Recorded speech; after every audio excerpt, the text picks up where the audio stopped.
Welcome, applied calculus students. This video takes us past the definition of derivative into what you're going to think of as shortcuts, but what I'm going to think of as rules. Uh, and I'm going to think of them as rules because they're not shortcuts. They're not doing anything magical, but they are ways for us to generalize some things that the definition of derivative allows us to do. The end goal is going to be we want to take derivatives of polynomials by the end of this video. This video is loaded with theory. So if you know the theory and you want to get it practice, then I'm also making a video that will have examples. You should skip to that one if you already know the theory. So let's talk about the theory. Here's theory one. Theory one is that the derivative of a constant is zero. The derivative of a constant is zero. And so we're just going to do a quick little example. And the quick little example will be f of x equals, I don't know, some number, 421. So the derivative of a constant is zero. We're going to prove that the derivative of this thing is zero. Well, how do we find the derivative of this thing?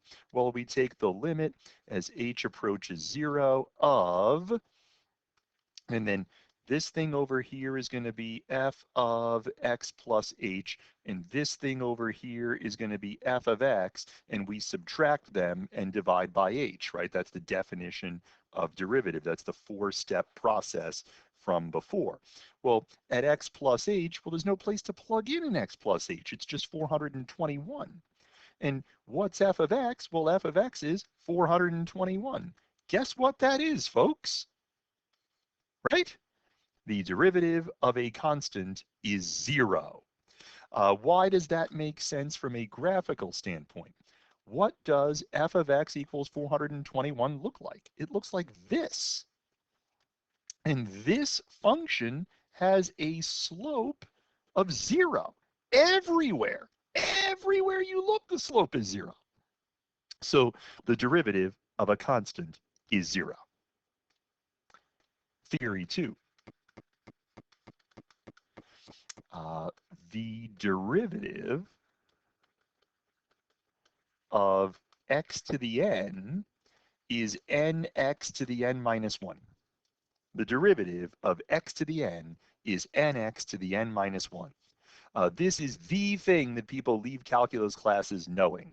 I'm going to do it with an example. I'm going to consider x cubed just to consider it.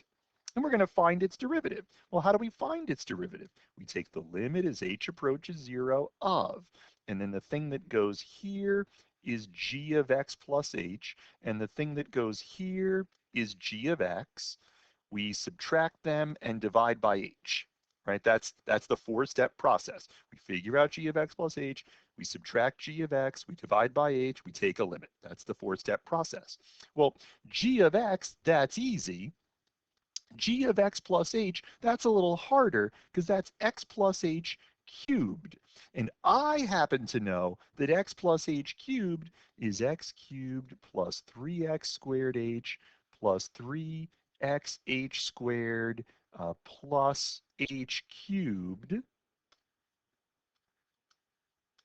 minus x cubed. So what happens? Well, that's an x cubed and a negative x cubed. They drop out. And then here an h, here an h, here an h cancels out with those h's. And that leaves us with, when we divide by h, when we divide by h, when we divide by h. And so we ask ourselves, what happens to this as h gets closer and closer to 0? Well, as h gets closer and closer to 0, that's 0, that's 0, and this is the only term that's left. And so we find out that the derivative of x cubed is 3x squared. And your textbook has x squared becoming 2x to the first. This is x cubed becoming 3x squared. The general pattern is that the derivative of x to the n is nx to the n minus 1. So that's the second thing that we're supposed to know. The third thing we're supposed to know, theory 3, is that the derivative of some constant times a function is k times the derivative of the function.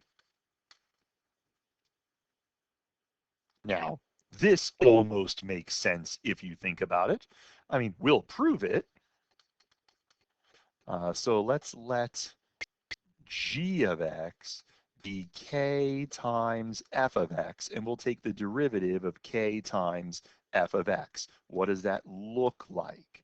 Well, we take the limit as h approaches 0 of a difference over h. What's that difference? Well, we do the function at x plus h. We do the function at x and divide by h. Well, what happens in this case? Well, there's a constant here and a constant here. Let's just pull that out.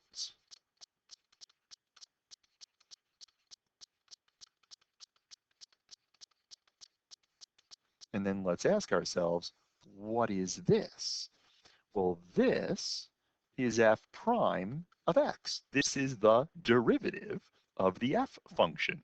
So we have the constant times the derivative of f of x. And that's great, because that means that if I know what the derivative of x squared is, I know what the derivative of 5x squared is, I know what the derivative of negative x squared is, because we just take that constant and bring it along for the ride. One more thing to consider. Theory 4. Theory 4, the derivative of a sum is the sum of the derivatives. The derivative of a sum is the sum of the derivatives. Let's pretend that, let's pretend, that we have f of x plus g of x, and we're looking to find its derivative. Well, how do we do that? Well, we take a limit as h approaches 0 of, there's a difference, divide by h. But what's over here? This, but with x plus h's.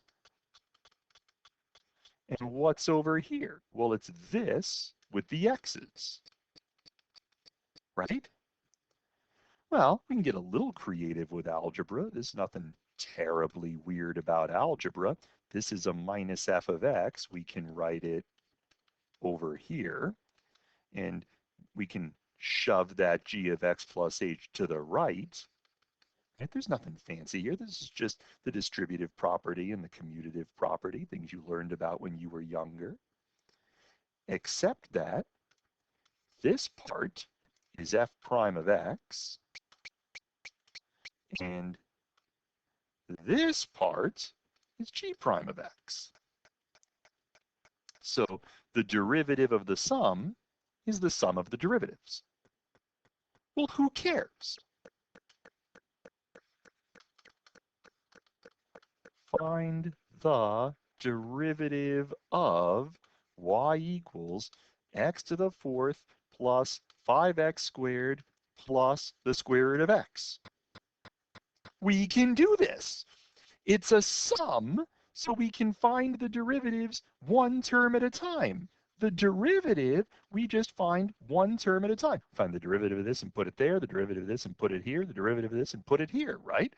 The derivative of x to the fourth, well, that's x to the n. The derivative of x to the n is nx to the n minus 1.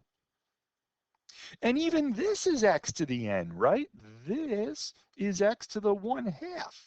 And the derivative of x to the 1/2 is nx to the n minus 1. And we can even do this, right? The derivative of x squared is 2x. So we just multiply that by 5.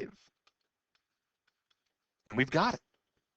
We can put the derivatives together one piece at a time. We can handle them separately using the power rule that we've learned and using constant multiples. Boy, I hope this is helpful. There are other examples coming in a second video. I'll see you there.